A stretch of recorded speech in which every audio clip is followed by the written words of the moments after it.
Bonjour à tous, édition spéciale aujourd'hui de Smart Cyber puisque nous tournons sur le campus francilien où se déroule en ce moment même l'événement Cyber Eco qui est organisé à l'occasion du Cybermois. C'est une journée entièrement dédiée à la sécurité économique, sécurité numérique. Ici, on parle principalement de cybersécurité et d'intelligence artificielle. Ça va être d'ailleurs notre grand sujet à la une. Comment exploiter cette IA pour détecter les menaces avancées avec évidemment des conseils dans cette édition mais aussi des mises en garde. On parlera aussi de hacking avec un hacking show qui sera signé Gaël Musquet qui viendra nous montrer combien nos outils du quotidien, tous ces produits qui nous entourent sont vulnérables. Et puis on terminera avec une séquence culture C, culture cyber et un conseil de lecture, IA et sécurité.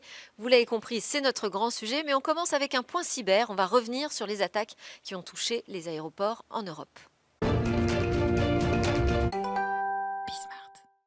Édition spéciale donc de Smart Cyber tournée sur le campus francilien à l'occasion de l'événement Cyber Eco qui est organisé dans le cadre du Cybermois. Nous, on va commencer cette émission avec un point cyber. On revient avec Yvan Rogissard. Bonjour Yvan déjà. Bonjour Delphine.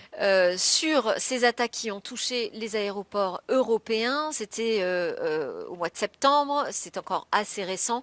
On va essayer de décrypter ce qui s'est passé. Avant, je vous présente, vous êtes le directeur avant-vente chez Zscaler qui est un acteur de la sécurité cloud pour l'Europe du Sud en ce qui vous concerne. Alors revenons sur ces faits de ces attaques, cyberattaques, qui ont touché les aéroports en Europe. Que s'est-il passé? Est-ce que vous pouvez nous redérouler? Oui, alors on a découvert que Muse, c'était pas simplement qu'un groupe de rock qu'on apprécie tous, que c'était aussi un système très critique pour l'ensemble des aéroports. Donc en fait, ce qui est intéressant de voir, c'est qu'en fait, on n'a pas affaire à une attaque directement sur les aéroports, mais à une attaque qui cible un fournisseur des aéroports, un système informatique qui va permettre le boarding des passagers comme vous et moi. Si je reprends le déroulé quand même, donc on est mi-fin septembre. 19 septembre, je crois. Si 19 septembre, ça démarre à l'aéroport de Bruxelles. Ouais. D'accord. On a donc des retards, des annonces d'annulation de vol à la suite d'une cyberattaque, visiblement qui cible le système d'enregistrement et d'embarquement, donc fourni par une société américaine. Qui s'appelle Collina Aerospace. Voilà. Et puis, dans le week-end, d'autres aéroports font état également de perturbations. Voilà, en fait, c'est tout simplement la criticité d'un maillon de la supply chain qui est impacté. Alors c'est-à-dire le problème, c'est un ransomware. C'est qu'on passe par un fournisseur qui est aujourd'hui, on va dire, omniprésent. C'est pas un problème, c'est une évidence de l'économie actuelle sur laquelle on a des acteurs qui sont très spécialisés et je pense qu'un aéroport n'a pas à faire son système d'embarquement, ça coûterait trop cher, il y aurait trop d'équipes à faire. Donc on est toujours dépendant de fournisseurs. La problématique qu'on a, c'est qu'on vit dans un monde qui est de plus en plus digital. Et donc, en fait, chacun digitalise son service. Et donc, chacun est vulnérable. Et là, en fait, on a un fournisseur qui a été attaqué à travers un ransomware. Et donc, son système est tombé. Donc, vous confirmez que c'est un ransomware, hein? Oui, c'est public. Donc, en fait... Ok, très bien. Et est-ce qu'on peut faire le parallèle avec ce qui s'est passé avec CrowdStrike? Parce que quand vous dites on a... pas tout à fait la même chose. Quand on a, non, mais sur la répercussion en fait que ça a eu au niveau du nombre d'aéroports. L'impact de la supply chain est toujours important. Aussi omniprésent en fait dans la chaîne de sous-traitants, on se retrouve avec des impacts, des dommages collatéraux. C'est vrai, mais là je pense que dans le cas des aéroports, le passager qui était impacté à Bruxelles, ça ne le consolait pas trop de savoir que le passager à Heathrow était aussi impacté et que le passager à Berlin était impacté. En fait, là, je pense qu'on n'a pas un rythme économique systémique sur l'ensemble des choses. On a des choses quand même qui sont centralisées au niveau d'un aéroport qui perturbent l'ensemble des passagers. Je pense que j'aurais été passager, j'aurais été assez énervé aussi, comme tout un chacun. Mais en gros, globalement, là, on a quelque chose qui est de l'ordre de comment je gère le risque de mes fournisseurs.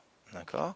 Et derrière, on a des directives comme NIS2 par exemple, qui imposent ou vont imposer, puisque c'est quelque chose qui va prendre quand même du temps à être travaillé et même mettre en conformité, que l'ensemble des acteurs de la supply chain soient analysés par rapport aux risques qu'ils présentent et qu'on vérifie notamment les problématiques de résilience. Parce que finalement, le risque zéro n'existe pas, notamment dans le monde cyber.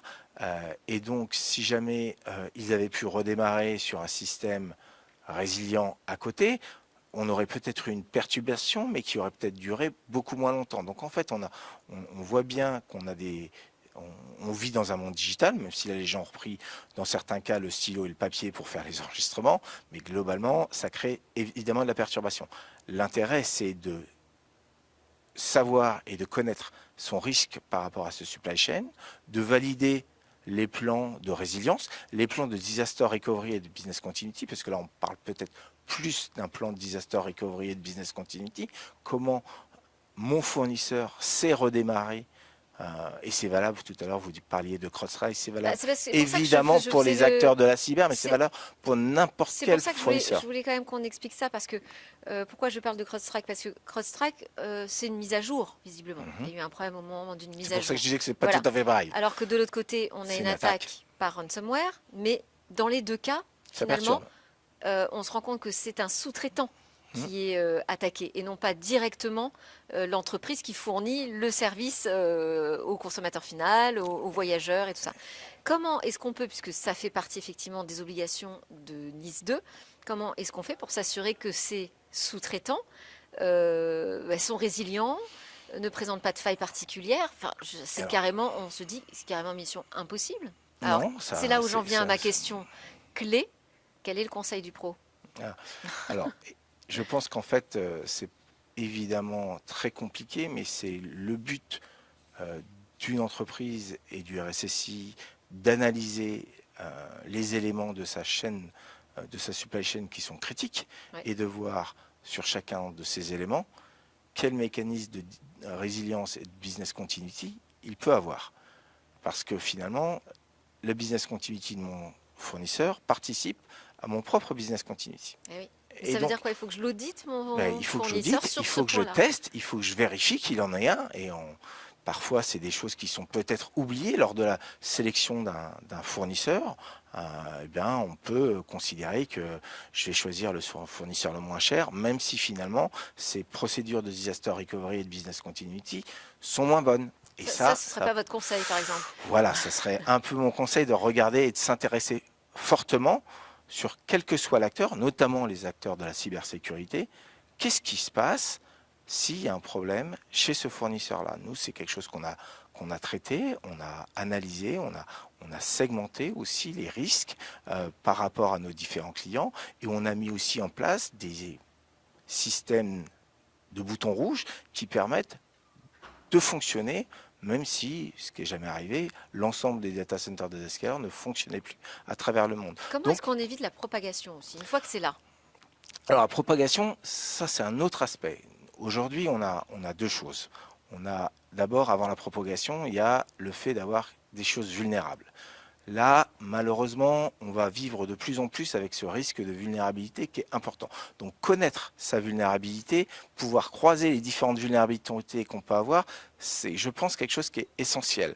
Et après, ce qui est vulnérable est beaucoup moins exploitable si c'est caché que si c'est publié. Et là, on va rentrer dans un sujet qui m'est cher, qui est le Zero Trust, qui est d'arrêter de tout publier. Donc aujourd'hui, on publie à travers des VPN, on publie à travers des sites web, on publie trop d'informations qui donnent la vie beaucoup trop facile aux attaquants d'exploiter une vulnérabilité parce qu'on publie. Si j'ai une vulnérabilité, et tout le monde de nouveau est à la merci d'avoir des vulnérabilités, si je ne publie pas ma vulnérabilité, c'est beaucoup plus difficile d'exploiter la vulnérabilité. Et c'est la force du modèle Zero Trust, c'est de cacher les ressources, de cacher les systèmes et de s'assurer que simplement une personne avec le bon appareil, c'est-à-dire non pas un BIOD, mais un appareil autorisé avec un certificat, avec des checks de posture qui soient faits, va pouvoir accéder de façon licite à un système et pas à un réseau sur lequel après il va commencer à se diffuser partout. Parce que les attaques, c'est toujours ça. Je rentre par une porte, une vulnérabilité. Une petite porte et ensuite... Et après, je m'étends, je fais un mouvement latéral et je vais cibler le système Muse, par exemple, Mm. qui va embêter tout le monde. C'est pas évident qu'ils soient rentrés directement par Muse. Ils sont sans doute Ouais. rentrés par un VPN, par un port RDP qui était peut-être ouvert ou des choses comme ça, qui ont permis de rentrer sur le réseau. Et comme on a un modèle historique qui est basé sur le réseau, eh bien, les attaquants peuvent se déplacer dans le réseau. Et nous, notre vision, c'est de dire non, il faut arrêter de donner accès au réseau, il faut segmenter, micro-segmenter qui a accès à quoi d'un point de vue ressources applicatives et ressources système. Conseil du pro, zéro trust, si j'ai bien Voilà. compris, et je résume. Merci beaucoup, Yvan Merci à vous, Regissard Delphine. de Zscaler, d'avoir été avec nous. On enchaîne avec notre talk. On va s'intéresser à comment l'IA peut être un outil, un allié, aussi une alliée, en l'occurrence, pour notre cybersécurité. L'édition spéciale de Smart Cyber continue. On est ici sur le campus francilien à l'occasion de l'événement Cyber Echo qui est organisé dans le cadre du Cybermois. On est en plein dans la sensibilisation à la cybersécurité, donc événement majeur pour parler de sécurité économique, sécurité numérique, avec un thème central qui est la cybersécurité et l'intelligence artificielle. On a dans notre talk aujourd'hui ce sujet, comment faire de l'IA un atout cyber. On va en parler avec David Bizel, cofondateur et directeur scientifique de Sequoia, avec Julien Stenou, qui est directeur associé chez Allemande, où il pilote les activités SOC, CERT et Cyber Threat Intelligence. Mais d'abord, je voulais faire une introduction ensemble, donc avec vous, Geoffrey Célestin Urbain, président du campus cyber, et Hubert Loiseau, DSI et RSSI du campus. Vous avez souhaité mettre en avant ce thème de l'intelligence artificielle parce que c'est la hype ou parce que vous y voyez un sujet qui aujourd'hui n'est pas suffisamment peut-être compris, pris en compte par les équipes qui travaillent sur la cybersécurité? Plutôt la réponse 2. Plutôt la réponse 2. Non, non, on n'est pas que dans la com. En fait, tout simplement, on est parti du constat et du principe qu'on ne peut plus parler de cybersécurité, ni au plan technique, ni au plan stratégique, ni au plan gouvernance, sans parler d'intelligence artificielle, à la fois sous l'angle de la menace, c'est-à-dire l'arrivée de l'intelligence artificielle massive, l'intelligence artificielle générative, etc., apporte de nouveaux vecteurs de sophistication de la menace, de complexification de la menace, donc il faut s'adapter. Et il y a aussi du côté des solutions. Et donc, ça, c'est un premier aspect, c'est un constat qui est que l'IA doit être pensée et la cybersécurité doit être pensée en lien avec l'IA. Le deuxième constat, enfin la Et deuxième vous entendez raison. des inquiétudes sur ce thème-là de l'irruption de l'intelligence artificielle? Ah oui, bien sûr, on entend des inquiétudes, non seulement des inquiétudes, mais aussi un besoin de penser l'aspect solution aussi. Et donc ça, un événement comme celui du Cyber Echo aujourd'hui permet un petit peu d'ouvrir les chakras et puis de décloisonner ces deux univers qui se sont construits de manière un petit peu séparée, intelligence artificielle et cyber, et qui aujourd'hui peuvent dialoguer, peuvent se parler avec des ateliers très très opérationnels. On fait pas uniquement de la stratégie, là pour le coup, on fait dialoguer des praticiens. Alors vous avez un DSI, un directeur des systèmes d'information, qui est en même temps responsable de la cybersécurité. Donc c'est déjà un premier avantage pour se faire parler les équipes entre elles. Comment est-ce que vous accueillez l'arrivée de tous ces projets pilotes IA partout j'imagine, dans toutes les entreprises qui sont ici au campus, mais aussi au sein même du campus, dans l'organisation, dans les process? Vous vous dites attention danger, comment on va s'y prendre? Alors, pour répondre peut-être à la première question, effectivement, il y a une hype, il y a une tendance qui est nette, mais il y a aussi une réalité. Donc, il faut arriver à faire un petit peu le tri dans tout ça.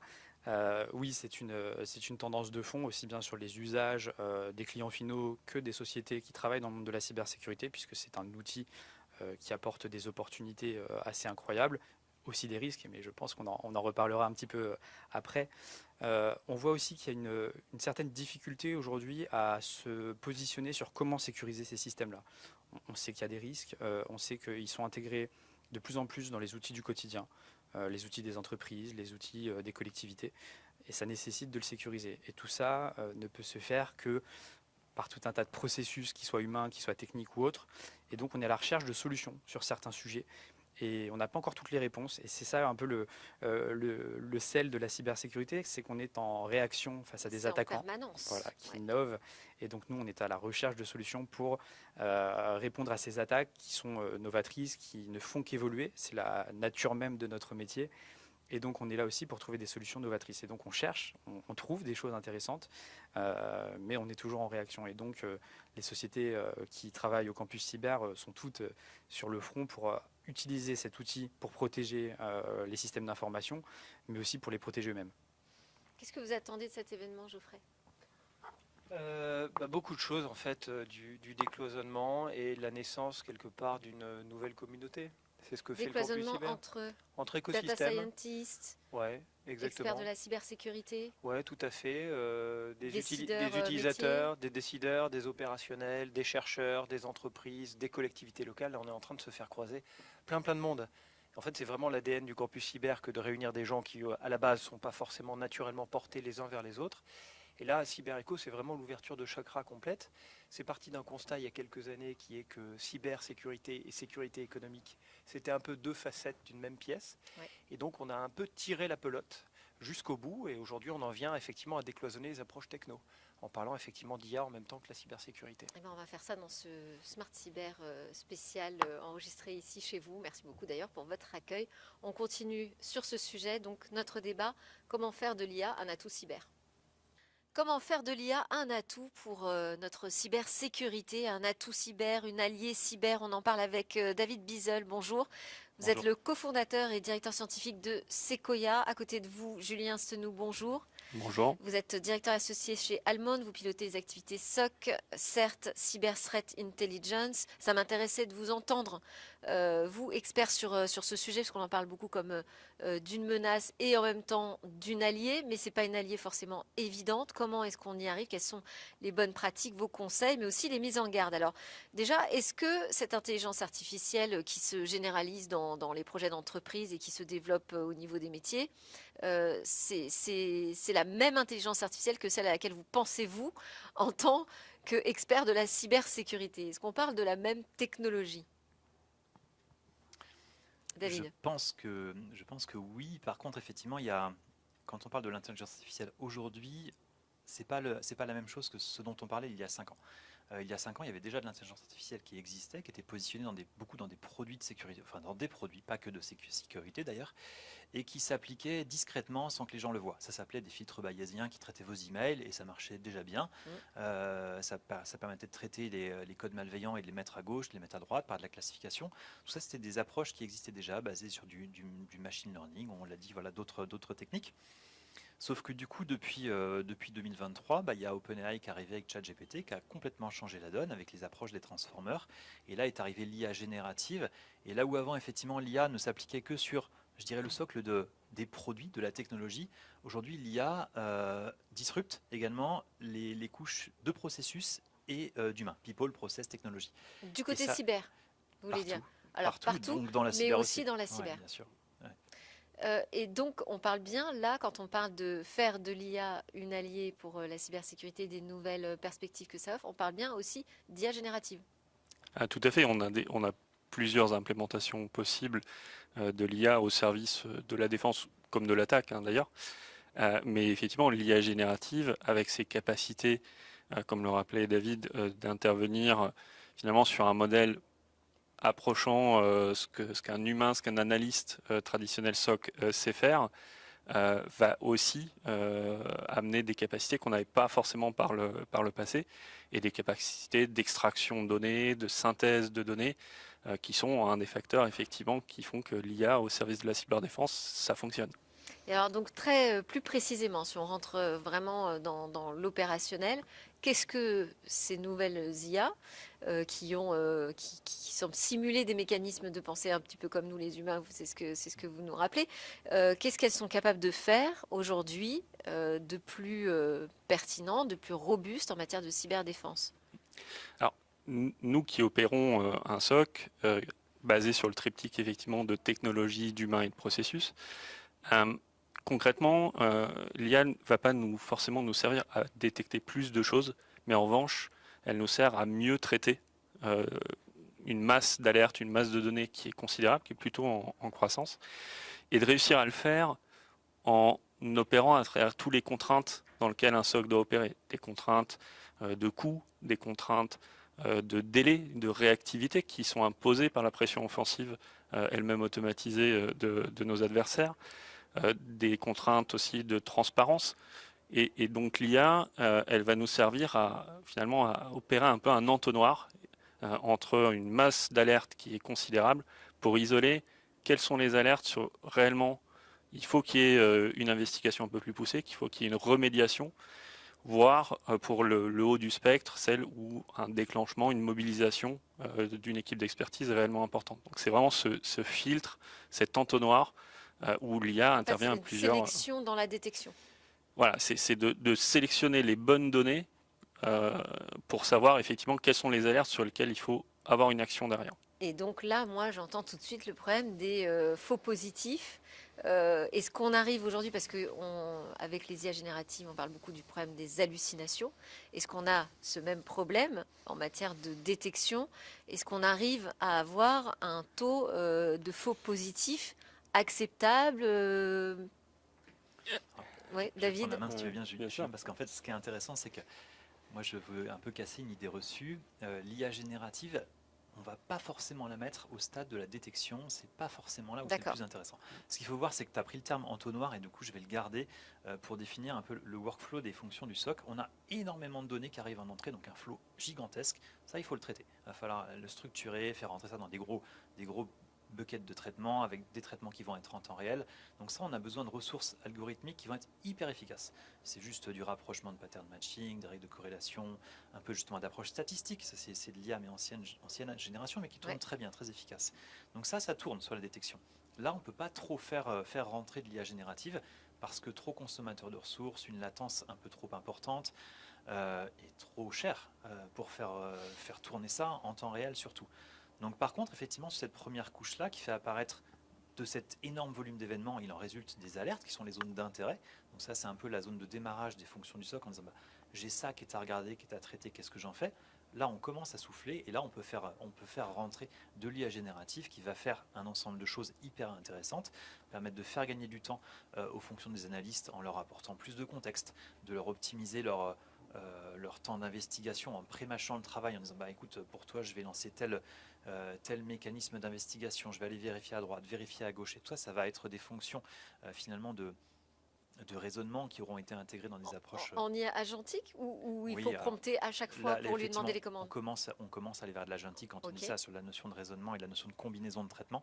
Mais pour rester sur des fonctions à ce moment-là un peu plus classiques qu'on a aujourd'hui dans les SOC, le simple fait de s'appuyer sur des aspects génératifs qui combinent un modèle fondationnel avec un dataset maîtrisé par l'entreprise qui peut être le client ou le produit, on arrive déjà à des approches hyper efficaces dans lesquelles par exemple on va aider des analystes à créer des règles, à créer des requêtes d'investigation, à comprendre comment est-ce que j'actionne telle fonctionnalité dans un produit. Tout ça fait déjà gagner énormément de temps. Et ça, il n'y a pas besoin de parler d'agentique encore à ce niveau-là.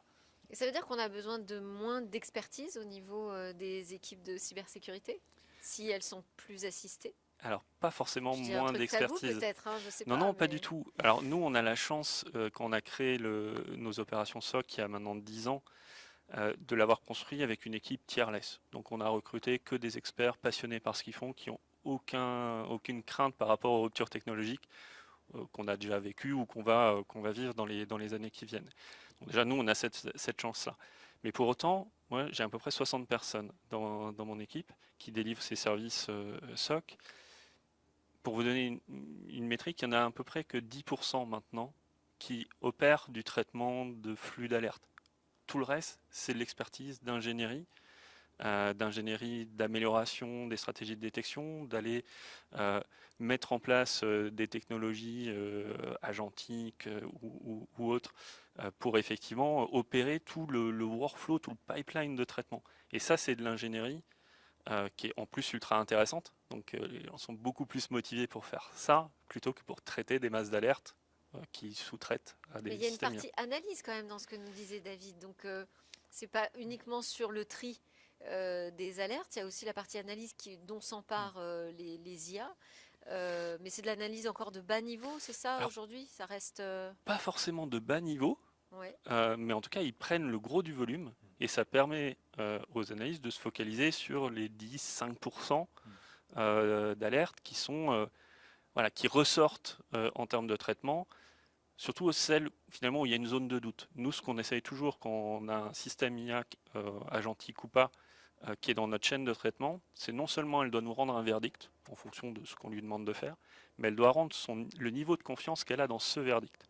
Et si elle nous dit moi j'ai ce verdict là et je suis confiant dans ce verdict précis, bah, on continue, je dirais, machine speed à dérouler avec d'autres automates ou autres. Le pipeline se déploie de façon automatisée. S'il y a un doute qui est exprimé, c'est là où on va faire rentrer des analystes humains. Et c'est sur les cas, quelque part aussi les plus sexy, sur lesquels la compétence Sur lesquels vous humaine avez est besoin importante. encore plus de compétences. Exactement. Et après, ce que dit Julien est intéressant parce que effectivement, nous, en tant qu'éditeur de produits, donc Sequoia, on fait une SOC plateforme, donc pour les équipes SOC, c'est-à-dire par exemple les équipes effectivement qui délivrent un service comme les équipes de Julien, ou les grands comptes qui ont leurs propres équipes SOC en interne. Ouais. Nous, notre but, c'est de faire rentrer l'IA pour rendre ce métier-là plus efficace pour nos utilisateurs. Et effectivement, une partie des objectifs de l'IA, ça va être de simplifier la vie des analystes travaillant dans ce workflow SOC. Donc effectivement, ils vont gagner du temps. Ce qu'ils faisaient en 8 heures, il va pouvoir être fait en 1 heure ou 2 heures, ça va dépendre des fonctions. Et pour autant, du coup, ces personnes-là vont pouvoir faire plus de choses. Donc ça ne va pas forcément remplacer l'humain, ça va leur permettre d'être plus efficaces, d'aller plus vite ou de monter effectivement en valeur ajoutée sur des tâches différentes. Alors, je sais qu'on est là pour parler de l'IA comme une alliée. Ça reste quand même un sujet d'inquiétude à chaque fois qu'on ajoute une nouvelle technologie dans son système d'information et encore plus dans son système de défense, parce que l'IA, c'est aussi une nouvelle faille, finalement. Alors, on en fait une alliée, mais qu'on doit quand même protéger. Alors effectivement, comme dans tous les usages de l'IA, l'IA, Est-ce que ça complexifie pas davantage, en fait, le système de cyberdéfense? alors en tout cas, ce sont des briques supplémentaires qui nécessitent effectivement pour nous, opérateurs de SOC, d'intégrer effectivement de plus en plus de briques qui viennent pas forcément remplacer des briques existantes, et donc qui font effectivement un ensemble assez complexe. Malgré tout, finalement, les risques qu'on a en utilisant de l'IA au cœur des fonctions de détection, de traitement d'alerte, ils ne sont pas vraiment différents des risques d'utilisation de l'IA pour n'importe quel autre métier. Après, on a la chance quand même du coup d'être particulièrement sensibilisé, et donc effectivement, contrairement à d'autres métiers, je pense qu'on est bien placé pour connaître les risques. On voit d'ailleurs des adversaires qui essayent régulièrement d'intoxiquer nos IA d'investigation. Donc on voit que Oui, c'est voilà, une cible, une nouvelle c'est cible. une en nouvelle fait, cible, c'est une nouvelle façon d'essayer de passer sous les radars et de faire en sorte de compromettre la détection et de faire passer une attaque un peu en toute discrétion. Donc on voit des tentatives. Après, c'est malgré tout les solutions qui existent, et moi j'ai plutôt l'impression que des solutions pour sécuriser des systèmes IA, elles existent, elles ne sont pas forcément déployées partout, mais elles existent, et quand elles sont bien implémentées, on n'a pas eu d'incident ou d'exploitation d'une vulnérabilité d'IA constatée dans nos systèmes aujourd'hui. Alors c'est peut-être aussi parce qu'on utilise des solutions aussi qualitatives, mais voilà, on D'accord. voit des En tout tentatives, cas, il y a une conscience mais que ça apporte un nouveau besoin aussi de protection dans le système de défense. Et comment vous pesez, voilà, jusqu'où je vais dans l'intégration de l'IA dans mon système de défense sans me mettre non plus en danger? Il faut mettre à l'épreuve la robustesse finalement de la solution. Il y a des choses effectivement intéressantes ou des limites qu'on doit considérer. Par exemple, quand on fait appel au côté génératif de l'IA dans un produit, on estime qu'on va avoir des éléments de réponse qui vont être donnés à l'utilisateur. Si l'IA hallucine, ça veut dire qu'on va lui donner à ce moment-là une mauvaise orientation à notre utilisateur, consistant à lui faire prendre une mauvaise direction, un mauvais choix. Et ça, on n'a pas envie. Aucun éditeur de produit dira qu'on veut partir dans cette direction-là. Donc la question, c'est comment éviter ça, comment faire en sorte d'éviter ces aspects d'hallucination. Donc ça va rentrer, lorsqu'on est cette fois-ci en développement de produit, de comment est-ce qu'on conditionne l'utilisation de l'IA générative pour peut-être la contraindre par rapport à ses paramètres, par rapport à la stratégie de prompt qu'on va lui demander, en disant ne fais aucun écart par rapport à tel périmètre, de s'appuyer aussi sur des modèles de langage dans lesquels on a confiance. Donc ça veut dire que par exemple on a des choix. Aujourd'hui il y en a plein qui sont accessibles soit sur des appels API, ce qui nous amènera à un deuxième sujet, soit en local dans le produit. Si on est sur un local dans le produit, est-ce qu'on a un enjeu de territorialité? Comment est-ce qu'il a appris ces données? Est-ce que c'est une culture occidentale ou une culture par exemple asiatique? Il y a plein de choses qui sont à regarder. On fait ses choix finalement en tant qu'éditeur. Et sur l'aspect appel API, ça c'est intéressant parce que vraiment c'est l'aspect, la donnée, quel circuit je vais lui faire faire? Est-ce que je la garde en interne chez moi et je fais en sorte que tous mes usages utilisateurs finalement restent dans son silo à lui, enfin lui ou celui de l'éditeur dans lequel ça tourne, ou est-ce que j'ai un modèle d'interaction avec des partenaires externes, à ce moment-là beaucoup américains, et je sais que potentiellement ça part aussi en extérieur. Nous on a fait le choix de tout garder en interne, au moins pour tout ce qui est de la donnée client, Mais encore une fois, c'est des choix, des stratégies éditrices qui sont parfois différentes et il faut les considérer parce que ça fait partie des limites et des risques à regarder avec la stratégie IA. Vous avez donné une conférence sur le cyber-éco à propos vraiment de ce thème de l'IA, comme comment l'exploiter au mieux pour en faire une arme de cyberdéfense. Vous avez l'impression que tout le monde est convaincu là dans la salle, tout le monde a basculé en se disant ok, l'IA c'est un outil que je dois apprivoiser? Alors, j'ai pas l'impression, effectivement, cette conviction soit partagée Ouais. encore par l'ensemble des acteurs. En revanche, quand on voit, nous, déjà les retours qu'on peut avoir très concrets de diminution du coût unitaire de traitement d'une alerte et d'accélération aussi du temps de réaction qu'on a, je dirais que par rapport aux contraintes que j'évoquais, je ne vois pas comment on pourrait être dans la course à la fois économique et la course par rapport à nos Aux adversaires, cyberattaquants? aux cyberattaquants, Ouais. sans ces mécaniques-là. On n'aurait pas le niveau d'excellence opérationnelle qu'on a aujourd'hui sans ces technos. Donc, Il faut augmenter en charge, il faut augmenter en efficacité et là-dessus l'IA peut vraiment amener ça. C'est vraiment, encore une fois, ça apporte plus aux utilisateurs, ça leur permet de gagner leur temps, ça leur permet d'optimiser leurs tâches et on l'a évoqué au tout début en intro, l'agentique SOC, on va dire c'est quand même vraiment fabuleux sur la manière dont ça va permettre, on va dire, de faciliter des traitements et de rendre des choses qui avant prenaient encore une fois, des demi-journées de traitement vont devenir une histoire de minutes ou autre, donc on devient beaucoup plus efficace. Et on a besoin de ça, parce que nos ressources sont contraintes, en face la menace augmente, donc dans tous les cas on n'a pas le choix. On est au début de l'histoire en tout cas, si je vous ai bien entendu. Merci beaucoup David Bizel, cofondateur et directeur scientifique de Sequoia, et Julien Stenou, directeur associé chez Allemande, d'avoir pris le temps d'essayer de nous convaincre finalement de l'intérêt de l'IA en matière de cyberdéfense et des meilleures façons de l'employer. Merci. merci beaucoup. Alors, je vous ai promis un hacking show, j'ai peut-être un petit peu survendu. En tout cas, on est avec Gaël Musquet, hacker éthique enseignant et animateur du hacking show. Merci beaucoup, Gaël, d'être avec nous. Vous êtes venu faire une petite démonstration là sur le campus cyber pour cet événement Cyber Eco. Qu'est-ce que vous avez envie de leur montrer? Que le matériel, ça À compte tous ces experts là qui sont venus se renseigner sur les nouvelles menaces et tout ça. complètement. On a l'impression que la cyber, c'est magique, que tout tourne dans le cloud, sur les réseaux, mais en fait, tout ça, c'est pas magique. Ça tourne sur des machines. Ces machines, il faut qu'on comprenne comment elles fonctionnent, qu'on sache les fabriquer, qu'on sache les démonter. Donc, c'est ce que je fais ici au lab. J'ai un tropisme et un intérêt particulier, et c'est la vocation du Fab Lab du campus cyber, du lab cyber, de pouvoir toucher le matériel, souder, démonter, dévisser, couper, démonter ces machines pour qu'on puisse à la fois comprendre comment elles fonctionnent et évidemment les rendre plus sûres. Là, par exemple, vous êtes venu avec un bout de câble de De recharge charge de voiture. C'est Ok. ça, parce que des journalistes, des industriels, des équipementiers m'ont demandé ce qu'on pouvait avoir comme vulnérabilité sur les dispositifs de charge de véhicules électriques. Eh bien, on va commencer par déjà casser ce câble. On l'a coupé hier, voir dans l'âme du câble ce qu'il y a. Le courant qui circule, c'est une chose, mais on a aussi des données qui transitent entre la borne de recharge, le réseau et le véhicule. Le câble lui-même parle à la voiture. D'autant que maintenant, on a des bandes de recharge qui font des transferts dans les deux sens. Tout à fait, on est C'est-à-dire qu'on peut capable. aussi avoir chargé le réseau. Exactement. Ouais. Et donc, c'est à la fois une superbe opportunité, mais aussi une vulnérabilité de faire tomber ce réseau.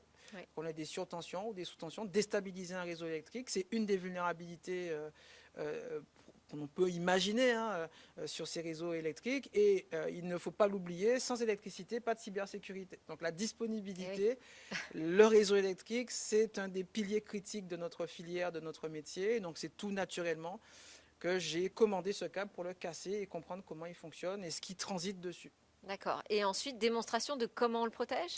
Comment on le protège? Alors déjà physiquement, on a déjà des sujets de vandalisme et de vol de câbles et de cuivre Ouais. sur ces bornes de recharge. Donc il y a déjà un aspect physique qu'il ne faut jamais négliger en cybersécurité. Et ensuite, effectivement, qu'est-ce que l'on va attendre de la part de ces équipementiers, de la part des aspects aussi normatifs, des standards, comment on va pouvoir injecter et mettre des charges sur ces câbles. Donc l'attaque dite de l'homme du milieu, man in the middle. Là, on est en plein dedans. C'est-à-dire qu'on coupe le câble en deux, on met une charge virale ou un dispositif intermédiaire au milieu du câble de charge. et on voit à la fois ce qui se passe et évidemment on compromet la sécurité des biens et des personnes, la sécurité des biens du véhicule, de la borne, du réseau électrique. Parce et qu'on peut aller évidemment des jusqu'où personnes. en termes de menaces, par Alors exemple, sur là- un véhicule électrique? Là, quand j'ai commencé à m'intéresser à ce Faites-nous peur. sujet-là, on n'a pas d'authentification, par exemple, sur le câble, sur la capacité maximale du câble. Le câble, par exemple, est capable d'accepter oui. 32 ampères. Vous avez une borne capable de donner 90. Votre voiture peut en prendre 60.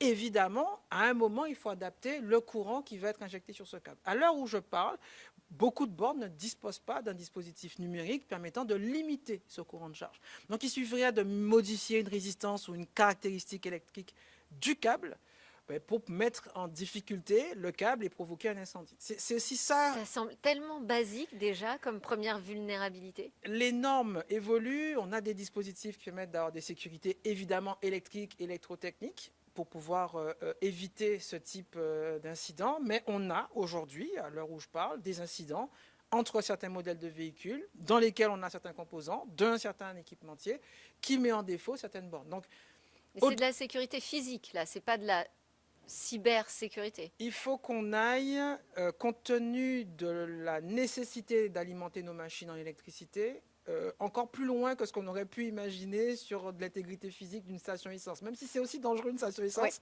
Mais là où on se limitait au paiement et à l'automate, avec au pire une carte de fidélité, une carte bleue, tout au long de la charge d'un véhicule électrique, on a des échanges de données et donc des surfaces d'attaque qui sont bien supérieures à ce que l'on a normalement, traditionnellement, sur un échange d'essence ou de gasoil entre un réservoir, un automate et une cuve de carburant. Vous avez fait des démonstrations aussi sur tous les objets qui se connectent en Bluetooth. Aujourd'hui, c'est un gros sujet de préoccupation, ça? On a une vulnérabilité depuis le mois d'avril sur un équipementier taïwanais REOA. La vulnérabilité a été publiée. Elle met malheureusement en œuvre, elle met en danger la sécurité de pas mal de grands noms. JBL, Sony, Marshall, Bose. On a quand même des marques qui aujourd'hui ont pignon sur rue et sont distribuées, qui sont victimes de cette vulnérabilité. Et donc on imagine le potentiel malheureusement d'attaque de ces vulnérabilités, puisqu'elles permettent d'écouter, elles permettent même de reprogrammer l'écouteur, l'enceinte ou le casque audio. Imaginez ça dans une visioconférence, sur des personnes d'intérêt qui travaillent sur un site sensible. On se moquait de Kamala Harris pendant la campagne américaine. Eh ben, elle a aujourd'hui raison, elle a eu raison de nous rappeler qu'avec ses écouteurs filaires, eh ben, qu'une des premières vulnérabilités sur ces dispositifs, eh ben, c'est de pouvoir les utiliser et qu'ils soient potentiellement, malheureusement, compromis. Et là, pas juste parce qu'on a quelqu'un autour qui écoute, mais par une vulnérabilité qui est dans la puce, dans le microcontrôleur qui gère le protocole Bluetooth de cet équipement. Merci beaucoup Gaël Musquet de venir faire de la sensibilisation, y compris dans Smart Cyber. On continue, nous, à approfondir notre culture cyber avec le rendez-vous Culture C. On termine cette édition spéciale avec notre rendez-vous Culture C. L'idée, c'est de vous faire découvrir des livres, des événements, voilà, d'approfondir notre culture cyber à tous. Focus spécial sur un livre blanc élaboré par le groupe de travail sécurité de l'IA du campus cyber et du hub France IA. Je suis très heureuse de recevoir pour en parler Françoise Soulier. Bonjour Françoise. Bonjour et Merci merci de l'invitation. Avec grand plaisir. Mathématicienne, informaticienne, 40 ans d'expérience dans l'intelligence artificielle. Vous êtes la conseillère scientifique du hub France IA, qui est aujourd'hui la plus grande communauté d'acteurs IA en France. Alors, ce livre blanc est parti de quelle idée, sécurité et IA? Alors en fait, ce livre blanc, il est parti d'une constatation et d'abord, c'est que l'IA est de plus en plus attaquée. Donc vous avez tous entendu parler des fakes qui utilisent l'IA, mais vous avez peut-être moins entendu parler de ce qu'on appelle le prompt injection, dans lequel des personnes mal intentionnées vont insérer des instructions que vous n'aviez pas prévues.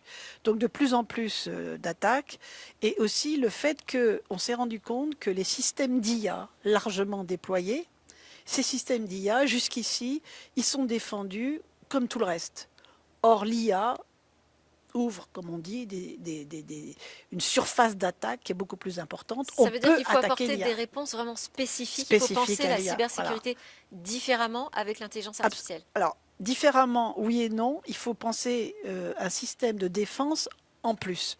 Il faut toutes les défenses habituelles, c'est-à-dire les défenses, les pratiques cyber habituelles doivent être en place, parce qu'une attaque sur l'IA, c'est d'abord une attaque cyber pour rentrer dans le système, puis ensuite quelque chose de très spécifique. Donc c'est la même chose qu'avant, et des choses en plus, et c'est ça qu'on a essayé de décrire dans ce groupe de travail. Avec donc vraiment un focus sur les vulnérabilités spécifiques à l'IA. Tout le monde y trouve son compte. Ça parle à qui en particulier? Aux responsables de sécurité des systèmes d'information, aux métiers qui utilisent la data? À qui vous vous adressez à travers ce livre blanc? Qui a à apprendre du livre blanc? On s'est rendu compte d'une chose, c'est que, comme vous le savez, la défense contre les attaques cyber, c'est pour les gens de la cyber. Oui. Les gens qui développent les systèmes d'IA, les data scientists pour le dire vite, les data scientists ne se préoccupent pas de la défense. Ce n'est pas leur sujet, disent-ils. Or, on se rend compte qu'avec la sophistication croissante des attaquants, pour se défendre correctement, il faut que les data scientists eux-mêmes aient prévu le coup, pour le dire vite, et que donc ils aient prévu dans leur développement de produits des moyens de se défendre contre les attaques. Donc, ce livre blanc, il s'attaque essentiellement, à deux populations, les gens de la cyber et les gens de la data science. Et donc ça veut dire qu'il y a double vocabulaire. Protégé by design, par défaut. Ce serait idéal. Ce serait idéal si on arrivait à le faire complètement. On ne va pas arriver à le faire complètement, mais on va clairement le faire beaucoup mieux qu'on est capable de le faire aujourd'hui. Donc on a voulu que ce document soit compréhensible à la fois par des gens de la cyber et par des gens de l'IA. Moi, quand les gens de la cyber parlent, je ne comprends rien. Quand je parle, les gens de la cyber ne me comprennent pas non plus. Donc cette question du vocabulaire commun est quelque chose de très important, et aussi de comprendre quelles sont les problématiques. Quand je suis un data scientist, je dois comprendre les problématiques que les gens de la cyber vont avoir. Oui. Pour me défendre finalement, pour défendre mon système. Donc cette compréhension, cette double compréhension, c'est ce qu'on a essayé de faire dans ce document, donc qui est complet, exhaustif, il y a 10 fois trop de trucs, mais tout y est, c'est le but. Et c'est aussi une synthèse de Voilà. la littérature qu'on trouve sur ces sujets-là. C'est la référence. La littérature, c'est abominable, il y en a des tonnes et des tonnes, en particulier des documents qui ont été faits par des gens de la cyber que les gens de l'IA ne connaissent absolument pas. Bon, lire tout ça, ça fait beaucoup. Donc, on a essayé de synthétiser, on a essayé de faire des propositions concrètes. C'est-à-dire, si je suis... C'est vraiment un document très pédagogique, très opérationnel. Voilà, en fait. très pratico-pratique, et encore pas assez, on pense, puisque dans la prochaine version, il y aura carrément un guide pratique. Voilà ce que tu dois faire. À telle étape, à telle étape, à telle étape. Voilà, donc, on donc va être François pratique. Soulier, on précise que celui que moi j'ai parcouru, c'est la 2e édition. Vous Tout à fait. travaillez déjà sur une 3e édition. Tout à fait. Qui va sortir en novembre, je pense, oui. Alors, ça va sortir... Pourquoi toutes ces éditions? Oui, Tout simplement parce que l'IA, ça avance tellement vite qu'à chaque fois qu'il y a des nouveaux développements de l'IA, tout le monde dit « Ouais, c'est génial, on va pouvoir faire blabla, ça et ça. » Nouvelles attaques potentielles, donc nouveau travail. On n'a pas fini. Merci beaucoup François Soulier d'avoir été avec nous. Je rappelle que vous êtes conseiller scientifique du Hub Francia. Et puis merci à tous de nous avoir suivis. C'était une édition spéciale de Smart Cyber tournée ici sur le campus francilien à l'occasion de l'événement Cyber Eco. On se retrouve très très vite sur la chaîne Bismart.